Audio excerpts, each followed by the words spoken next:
Okay, there is one sci-fi that everybody appreciates that predates Star Trek, Star Wars, and usually borrows a lot of material from it. And this is it. This is it. The movie. Forbidden He's got a copy of it. Right? Yeah. So this film actually, for a number of reasons, has kind of like firmly placed itself within the zeitgeist of filmmaking. It's like the Godfather of high budget sci-fi, high concept sci-fi, because we wouldn't have science fiction as a general idea in film if not for the thoughtful, smart writing of Forbidden Planet. There was no movie like it before, and it kind of ushered in this wave of like, we can spend money on sci-fi and people will actually go see it. It also believably contains the first miniskirt on film. And Francis miniskirt, right? As well as the first performance in a lead role from Leslie Nielsen, who is perhaps one of my favorite actors of all time. So it was really fun to be able to visit this film. I became aware of Forbidden Planet from watching Rocky Horror Picture Show. In my Rocky Horror Picture Show days, it's mentioned in the opening musical number that Anne Francis starred in Forbidden Planet. And when I watched that film, like age 15, I was like writing down all the references that they had because I was like, I'm going to find these movies. Yeah. So that's how I came across it. And of course, I came across it one night in college. We were just going to rent some kind of like Svengoolie bad movie and make fun of it. And we watched it and go, God, this is actually pretty interesting. Yeah, we were disappointed because it was a good. That happens. God dang it. All right. Yeah. So here we are. We're going to talk about Forbidden Planet. There you go. Yeah. Let's start.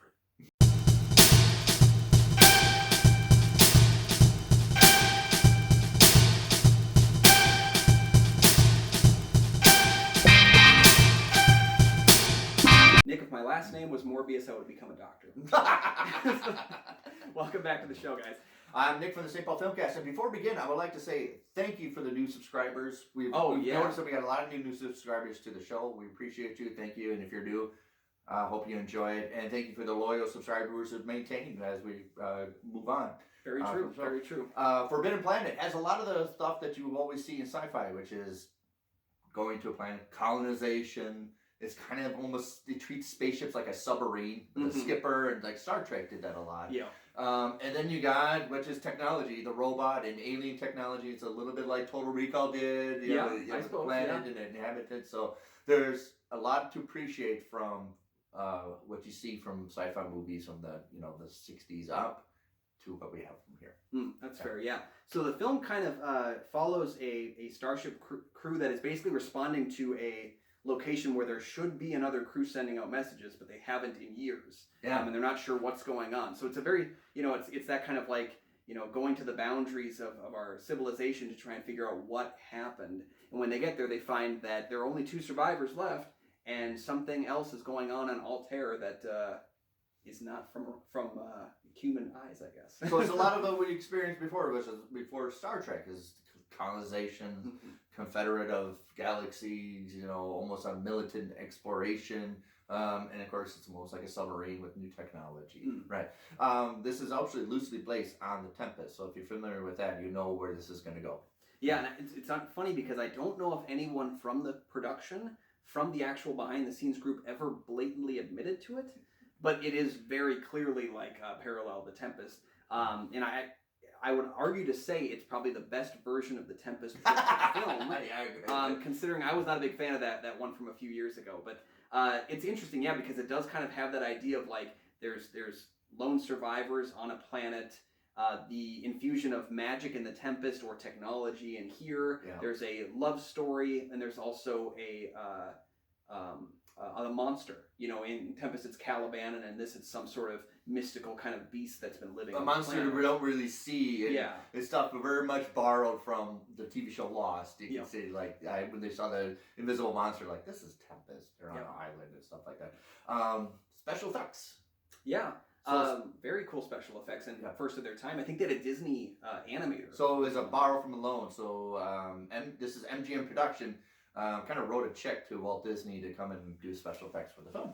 Yeah, and it's funny because they even got these animators to come in and animate this creature and even give it the lion roar from MGM. Yeah. In that big epic scene near the end of the film, you actually see it kind of do the lion roar thing and react, and it's some solid looking visual effects for the time, and it even kind of has this nostalgic kind of vibe to it because of the fact that they've got they're kind of like dressed as if they were in the 50s. but in the future, because in the future you don't wear the single same uniform thing over and dress. over Yeah, again. yeah. But there's kind of that like respectful, nostalgic quality to it that makes it endearing.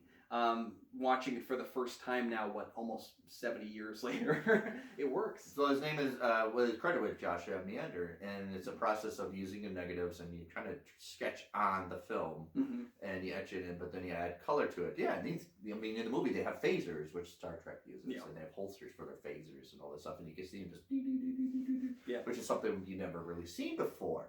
I want to mention this is actually on Cinescope. So it's almost the baby infancy of IMAX. You're supposed to see it in a big, broad universe, not just your typical theatrical film, but like almost in an IMAX setting. Yep, that long screen, whatever you can. I mean, in a lot of ways, the widescreen the widescreen for the theater, if you will. They kind of created this like larger than life image, and it's kind of, again, like you see something that's made in CinemaScope, and it's like, it doesn't really matter nowadays. But it just adds something to like your appreciation of the film to see that CinemaScope logo at the beginning, because you're like, it's care, It's also, I think, the first film to ever have a complete electronic score. In fact, it's not even credited with a score; it's credited as Electric Tonalities, I believe.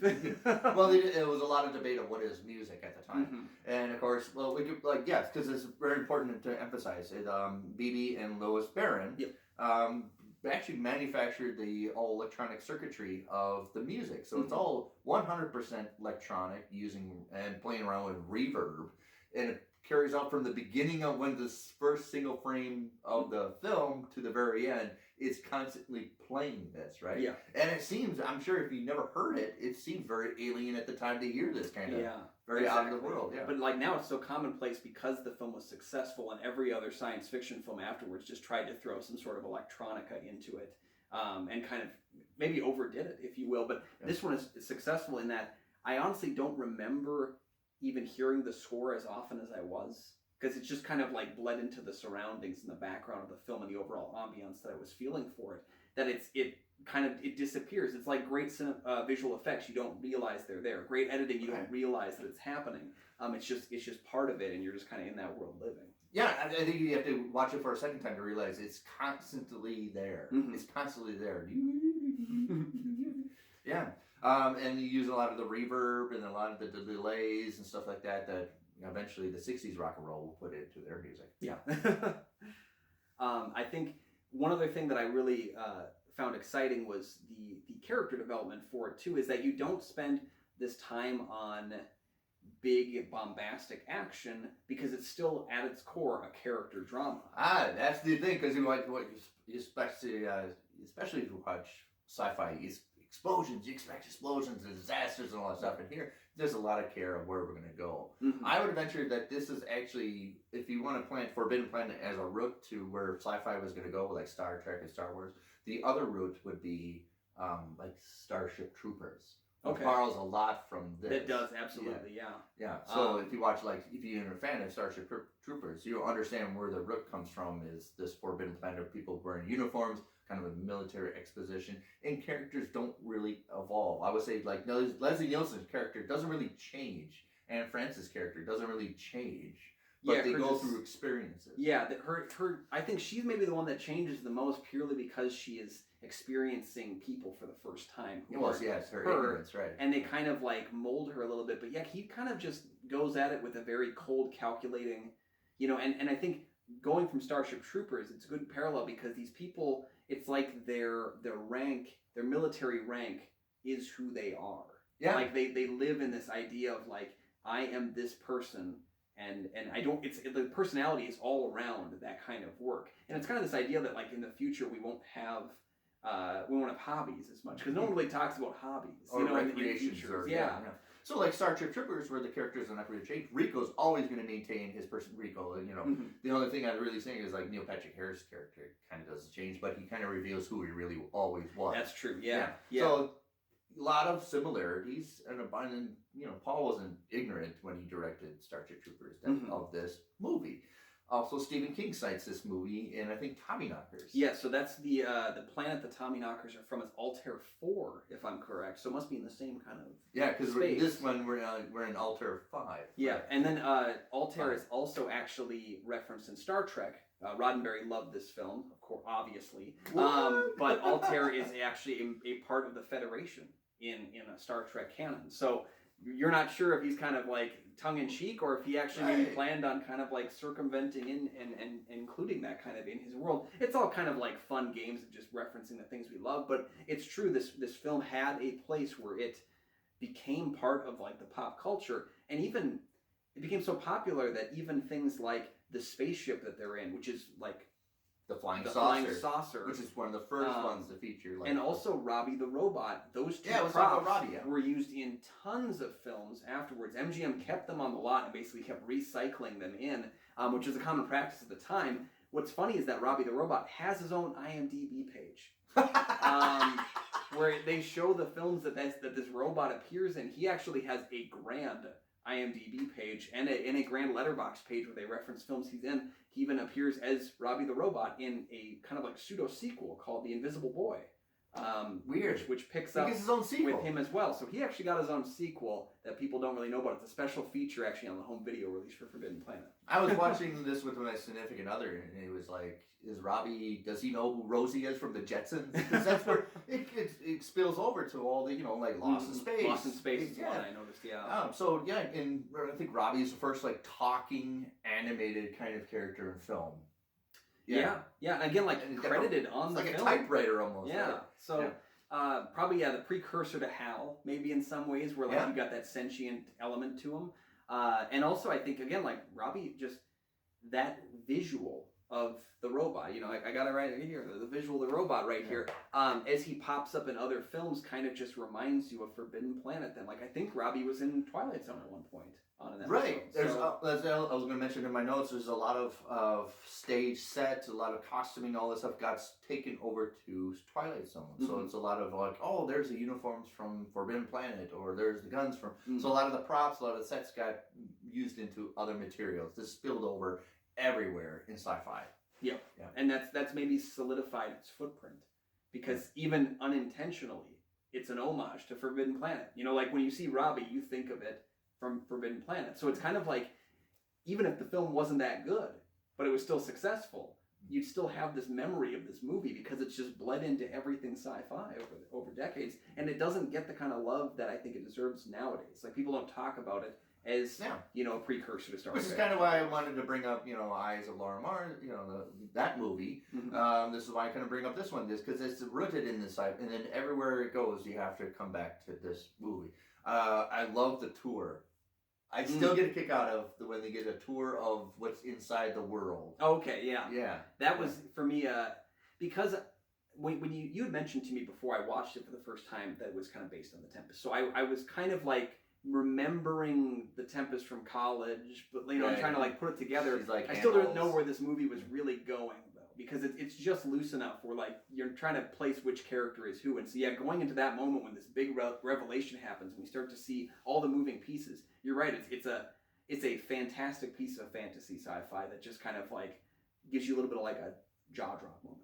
Right. When they do the tour, they're really small, and then you kind of do this matte painting of the worlds. But then you insert like flicking lights into it, so you carve out and like link it, so it looks like as authentic as they're walking on the film. And it works. You can see how it, you know how to do it now, but it works. Like I said, an endearing nostalgic feel to it, Another component of this is like psychology was still in the 50s, kind of in the infancy of a field of study. Mm-hmm. So they incorporate like psychology, like subconscious, like ego, and all that stuff. So that is kind of peppered in the movie as well. And it's funny, they refer to some of these terminology pieces as being like something, we haven't used those terms in years. And it's ironic because this film actually brought them into the mainstream more. People didn't really discuss those elements. They weren't really part of the public consciousness. They were part of you studied psychology and then you learned about them, but they weren't really part of, day-to-day conversation that they could be today because this film popularized them. And it mentions, one of the characters has to battle his own subconscious. Mm-hmm. Totally borrowed from Inception. Yeah. I mean, maybe there's another avenue that you can take from this movie. Right? Yeah, and again, we all know that Nolan has a love for sci-fi. It's to the point where watching Dunkirk, you're waiting for something science fiction-y to happen. We all know that he had this love for it. And so you can see that again too, like just little pieces of it we wouldn't have those kinds of elements without Forbidden Planet, because it just showed that you could do stuff. You could do higher concept and make it last. Yeah, because there's so many times where it could have gone B movie. Even like when the spaceship's landing, and you know that's a prop, you know that's a little set. But you're kind of looking for where the flaws is. You don't really see any because the music you're so entertaining. And then you see the little dust ups. But there's a lot of points where you can miss up and it be a total B movie where it, works very well. Well, there's another film from this time period too that I think does that successfully, and that's the Day the Earth Stood Still, which was able to showcase kind of like something that rides that line where you could veer into B movie. It seriously is on that edge where you're like, man, if you make one false step, you are falling into B movie territory, which there's nothing wrong with, but you kind of lose that classic status that this film has. And I think both of them, the men in suits and the aliens and the monsters and stuff like that, they could have been so cheesy. And like the cheese now is again like as a nostalgic endearingness, One of the lead actors is Walter Pidgeon. He was a very famous stage performer. So he can do he has spit a lot of exposition in this movie. So much exposition. But prior to being a stage actor, he was a banker. So he's very comfortable pitching, right? Being a salesman. And he uses his tools very well because he's almost a salesman throughout the whole movie. Even while he's threatening, he's still... Yeah. He has the toughest role in the entire film because we are the Leslie Nielsen character. Even though we don't know enough about the world that we're in the future, we follow him and we kind of like... We see the world through his eyes, but then we also can connect to Anne Francis's character just being like a person who's like, wow, if I was experiencing this stuff for the first time, how would that feel? Like we can connect to that element of it. His as Dr. Morbius is so foreign because he's been living by himself, and I think we've all felt this element of loneliness, but again, we connect that to Francis. He has this exposition machine, and he has to churn out all the story constantly. Yeah. It's a very tough thing to do, and it's kind of one of the things that doesn't make him the favorite character that I have from the film, but he's able to convey so much information without it seeming like a slog. Labor. Yeah. Like a laboring. It seems interesting. It seems enticing. Exactly. What's behind that room? Well, that room. Well, Let me get started. Yeah. Let's go to this room. Well, that food was delicious. Well, I'll tell you how that food is delicious. Yep. And it's just, you have to spill out. That's one thing about sci-fi is you have to have your exposition spill or exposition dump eventually. This one has a lot of them. Right. Well, and we have to remember too the time period for release in the 50s when we didn't have smartly written sci-fi. We didn't have things like machines that could create the DNA of your food and like print it out. It's a chemistry lab. And so the idea that that showing up in film is exciting to be told about it, even though it's something that nowadays, like every piece of sci-fi filmmaking has all of these kind of tropes in it. They become tropes because of this film actually taking the time to explain them. Cinematography is by I'm going to get his name right, George J. Folsey. God, I've worked on it before we did this. But he worked with the Marx Brothers, so he knows comedy. He also did like Green Dolphin Street, which is a disaster film. Like the black and white disaster film. And of course, Meet Me in St. Louis, which is a very overly top MGM musical. So I think if you know his background, you know where it's coming. A lot of color, a lot of costuming, a lot of space, a lot of scope, and you can work that as well as a little bit of fun to it. Absolutely, yeah. There's a care. There's an ability of, again, it's almost kinship, and I don't mean kinship just because of Leslie Nielsen, but like when you look at Airplane in this film, Airplane was a lot of, actors playing it straight, but they're playing it straight with comedy. Right. Yeah. The movie whereas in this film, they're playing it straight. This stuff, again, like the exposition could fall into weirdness and comedy if you don't play it correctly. And I think they're two completely different scripts, but the actors care to it. I think Anne Francis was the one who says that we took the cheesiness seriously. And it's like, that's true. If you don't, it becomes a lampoon. Yeah, so that's what I think. If you know MGM old-fashioned productions of big spectacle and color and Technicolor, it's very much obvious an MGM production. But it's sci-fi. It's not a musical. It's not a dance number. Mm-hmm. But you get the understanding of the depth of scopes of world building and the infancy of sci-fi and where it's going to go after this film. Yeah, absolutely. And the fact that Forbidden Planet doesn't overstay its welcome. It's a tight 98 minutes. That's good. And it never feels like like you are waiting for the end. And that can happen, especially because so much of filmmaking nowadays, but especially like genre filmmaking, has pushed into like that 2.5, 3 hour mark just because it seems like it's more important than. I love long movies when they need to be long. I love short movies when they need to be short, you know? Yeah. And this is a case of a movie that I think had it been 2 hours, would have felt 22 minutes too long. You know? It does feel a little bit laboring when it's pieced together. And one of my main criticisms, I don't really like the editing, the ending. I don't like the ending. It kind of goes, and then we're done. It feels a little quick. Yeah. But I think like it's kind of that tough element to it where like there's no other ending I think this film could have, but it doesn't make me happy either. It doesn't make me happy. It's just like, you know, it's got that Hollywood 50s ending to it, where like if the film had been made now, and if it had been made out of the studio system, it would probably come out so much the same way, except for the ending would have maybe been something a little bit more starkly. You just don't have a feeling to it at the end. You just have a feeling like, is it sad? Are you happy? Where if I was a producer, like, what feeling would I go with the ending of this? And you probably would insert it. It's a little bit more dour, you know? In the 50s, we're more working about making it happy and enjoyable for everybody, including kids, to go see it. Yeah, and that's the thing, too, is that the film was I believe, G-rated, and they did want to have it kind of like something that everybody knows comfortably go with. Yeah. Exactly. And the film, you know, it was considered the highbrow stuff. It was nominated for Best Effects for Visual Effects at the Academy Awards, so it did kind of... it got some nominations, right. And I think, you know, the ending is tough because if you walk away from a movie at the end, it's that last feeling is what you take away with the movie. And I think watching it, you know, I finished the movie and pressed play again because I wanted to be able to kind of like experience the journey. I love the intro. And the journey is what makes the film so I do love that intro where the credits are kind of... Oh, yeah. And then that's where I noticed the electronic music is that, you know, kind of like the... You know? So... have you seen Forbidden Planet? Yes. What did you think about the film? Let us know in the comment section down below. Where does it rank in your favorite sci-fi films? Or maybe it doesn't rank in your favorite sci-fi films. What is your favorite sci-fi film? Maybe we'll pick one of those options and include it in one of our next episodes. I don't want to be that guy, but if you like sci-fi movies and you haven't seen this movie, you really have to see this movie. I just saw this movie.